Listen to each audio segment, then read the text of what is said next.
Some Rust bases are all about the storage. Some focus on being strong and easy to defend in an online raid, whilst others try to be spacious and stand out from the crowd. But what I don't understand is, who the frick said you can't have all of that? Watch your profanity.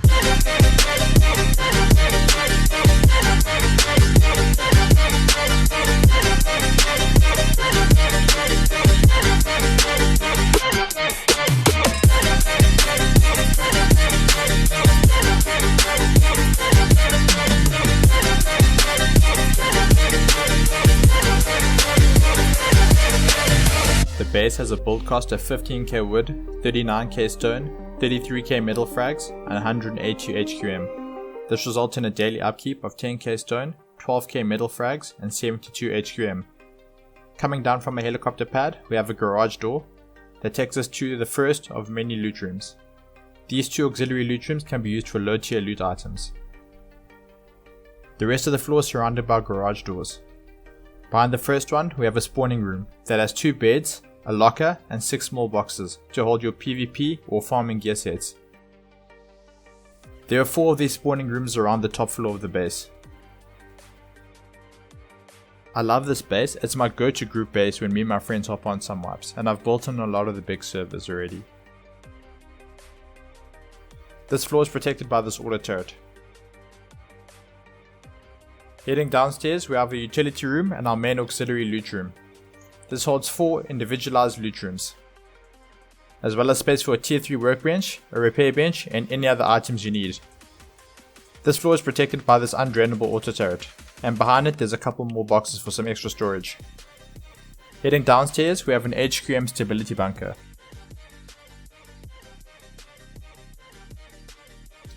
Now for the star of the show, the core loot room. A completely unlootable design with 4 individualized loot rooms. Raiders have to blow in through the sheet metal walls to access any of the loot from these loot rooms. These can be upgraded to HQM to make the raid cost absolutely undoable.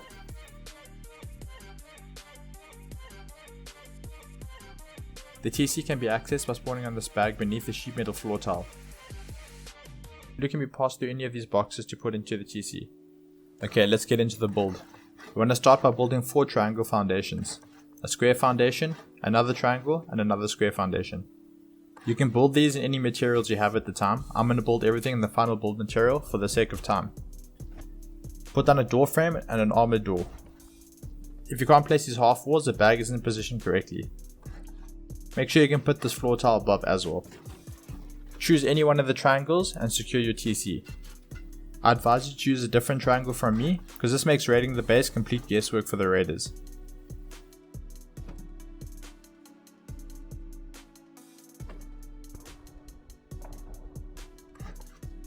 Place 2 twig half walls, upgrade the top one to armored, replace the low one, put a very low wall and upgrade it to HQM.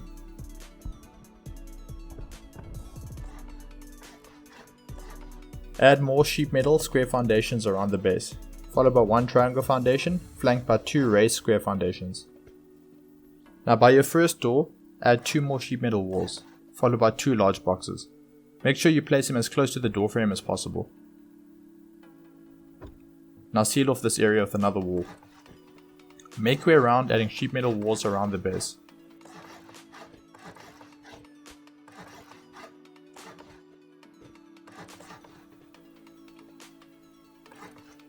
Fill in the roof.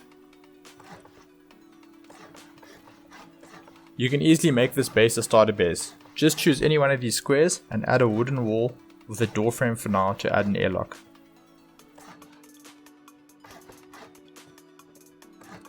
Right here, throw down a double door frame followed by a garage door. Again, if you want this to be a starter base, add a second double door frame to the triangle foundation to make a temporary airlock and expand when you have the appropriate materials. Hop back inside. Add a sheet metal door frame to each of the loot rooms. These loot rooms can be made in absolutely any material your group has available. Obviously this impacts the raid cost, and I advise you to have them at least in sheet metal. Place down a bunch of large boxes, and we're going to edit through that. All the placements are exactly the same as the first room. Add 2 half walls, upgrade the top one to HQM, as well as the 2 raised square foundations, and your bunker is ready to go. To make these unlootable, we have to add these half-height walls and floor tiles. Ever since adding the unlootable core to this base, honestly it's now become my favorite and go-to base in Rust. Make your way outside. Make a temporary twig construction to place a floor tile through the wall. A lot of people don't know you can place it from outside.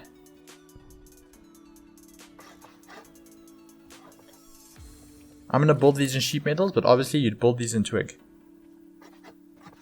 Make your way around and add a half-height floor tile to all of the loot rooms. Don't destroy this last one, which will be in twig obviously, and make a temporary build up. Hop back upstairs.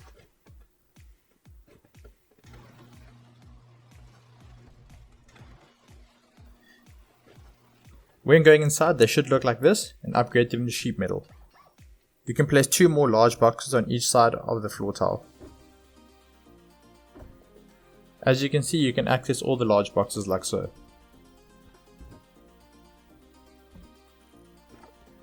Now remember, only the 2 bottom large boxes are truly unlootable, and raiders would have to go through these sheet metal parts to access them.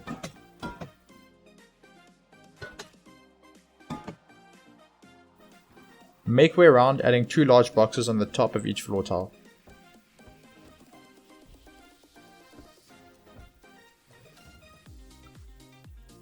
When you're done, head back up top.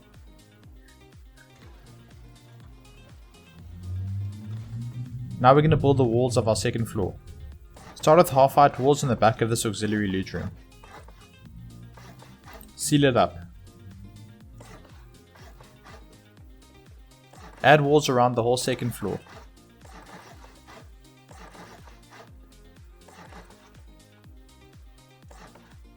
Fill in the roof so you have a bit more security while you get building. Leave the triangle open opposite to the garage door. You can place a furnace here as a temporary jump up to help you finish the build. Secure the entrance and don't forget to place this half-height triangle to make it difficult for raiders to get angles downstairs. Secure it with a garage door, or if you don't have a garage door, a sheet metal double door for now. Destroy this temporary build up. Now we're going to start off some honeycombing. You can leave this step to last until you have the available resources. Place 4 raised triangle foundations around the exposed armored foundations. You can upgrade these to HQM if you want. Now go around the base adding honeycomb. It's a simple 3 triangle followed by a square foundation pattern.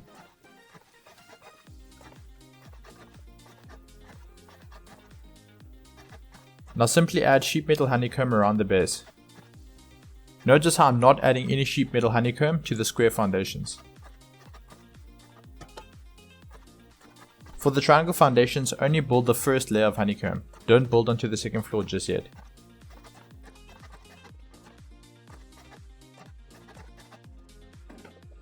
Place a ladder and don't fall down into this hole, else you're going to have a bad day. Seal up all the holes with triangle floor tiles. Now we're going to finish up the honeycomb. These 2 triangles can be made in stone. Place a roof onto the square foundation, upgrade it to sheet metal.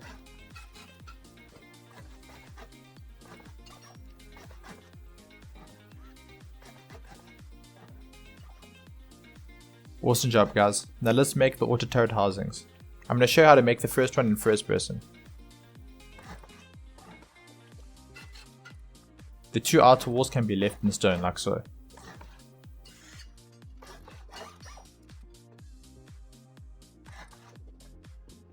So place your 2 double door frames, your 3 triangle roof tiles, upgrading the central one to sheet metal, an outer wall of stone, 2 inner walls of sheet metal, and another outer wall of stone.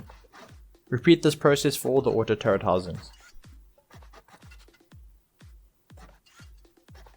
If you don't want this to be used as auto turret housings or don't intend to use auto turrets in your base, you can just leave the sheet metal honeycomb on and not add the extra stone honeycomb.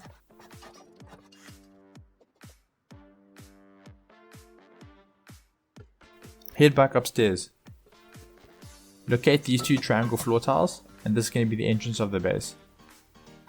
Add any type of entrance you want. I'm just going to use a standard single door airlock for now. Now we're going to add walls around this level of the base. You can make them all stone except for the ones above the roofs. Those should be made in sheet metal.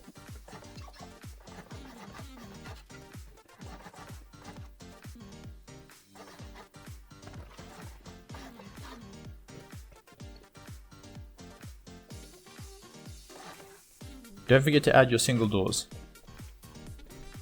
To add the roofs, add stone roof tiles above any stone floor tiles, and do the same for the sheet metal.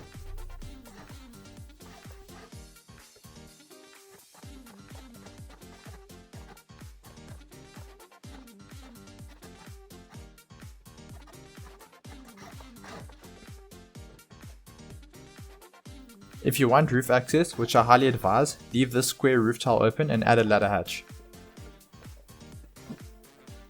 Now to build the inner workings of the base. So other than this triangle right here, you want to leave these sheet metal floor tiles open. Add stone honeycomb around the exposed stone floor tiles. Now coming from the door, you have these two square floor tiles to your left. These are going to be your first two auxiliary loot rooms, so you can honeycomb them off completely. Add this wall here and upgrade it to sheet metal. Now we're going to add the walls around our two auxiliary loot rooms. I prefer upgrading these to sheet metal, but they can be technically left in stone.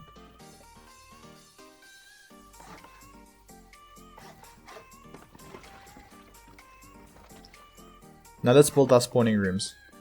Each spawning room is made of one square floor tile and two triangle floor tiles.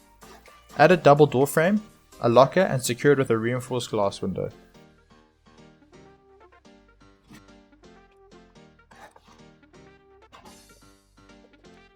Build this half-height build up, and you can add 4 small boxes like so.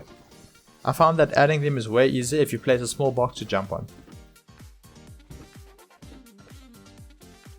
Remember, nothing about the interior design of the space has to be permanent. You can change things to your group needs and switch things up.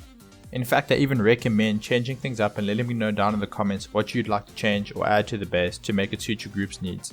I'd love to see what you guys have to say and think.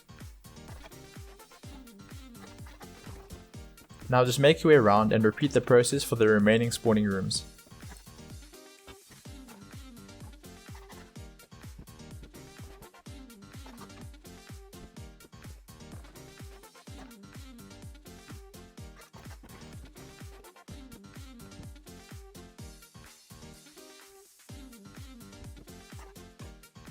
Remember, these loot rooms and spawning rooms can be used interchangeably.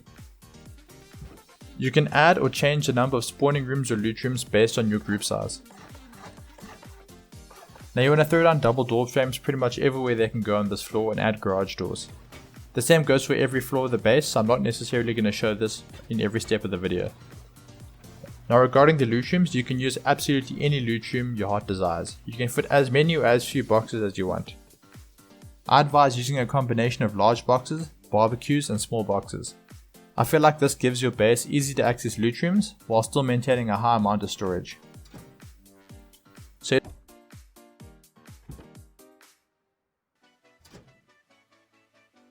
I love this base. It's my go-to group base when me and my friends hop on some wipes, and I've built on a lot of the big servers already.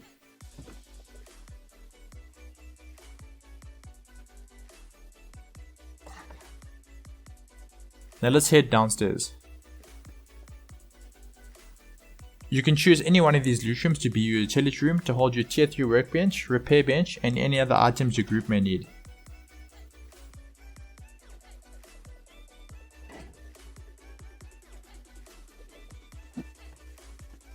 This base is so versatile, and its shell can be used in so many different ways.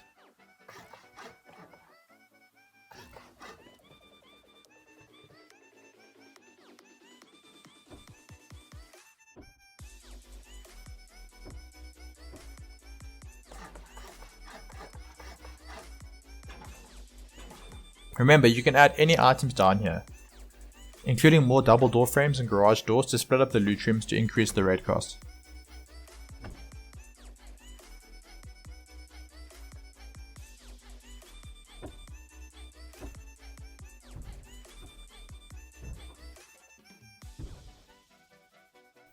These two raised foundations can be used as extra loot rooms, storage rooms to hold your electrical components, extra workbenches or gear sets. However, I feel like the space has enough storage already, so you can simply honeycomb these off to add extra protection to your base. Now let's head up to the roof. Expand off the helipad.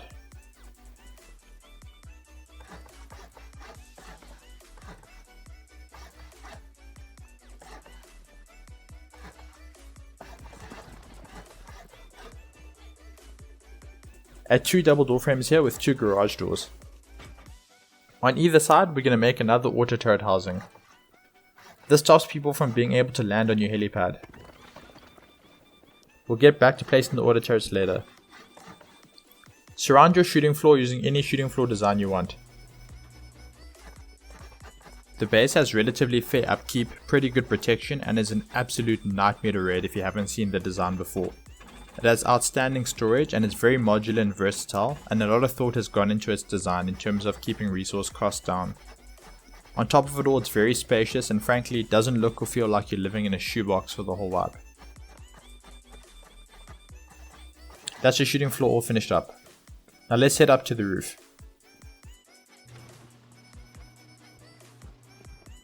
On this black square floor tile, you can add these double door frames in the roof. This is going to be the spot for our windmills to power the base. Remember, windmills that are higher up receive more power, so it doesn't hurt by extending it up one more floor with more double door frames and a floor.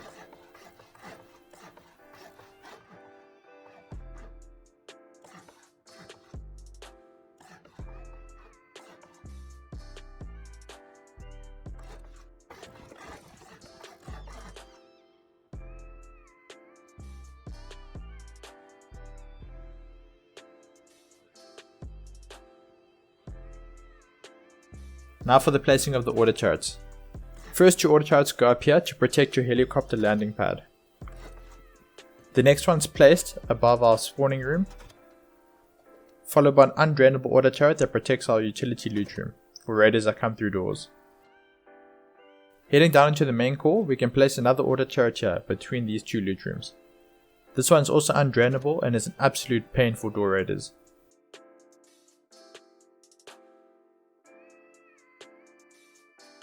If you want to save some extra costs and you're an absolute jumping chad, then you can build this walkway up like this.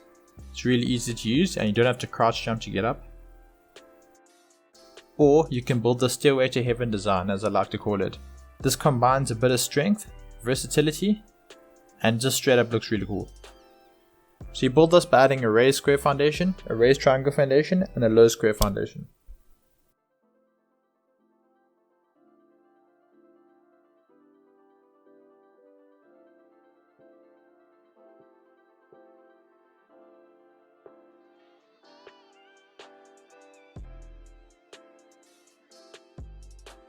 Adding these wall frames is completely optional, but it does add visibility and frankly just makes the base look really fucking cool.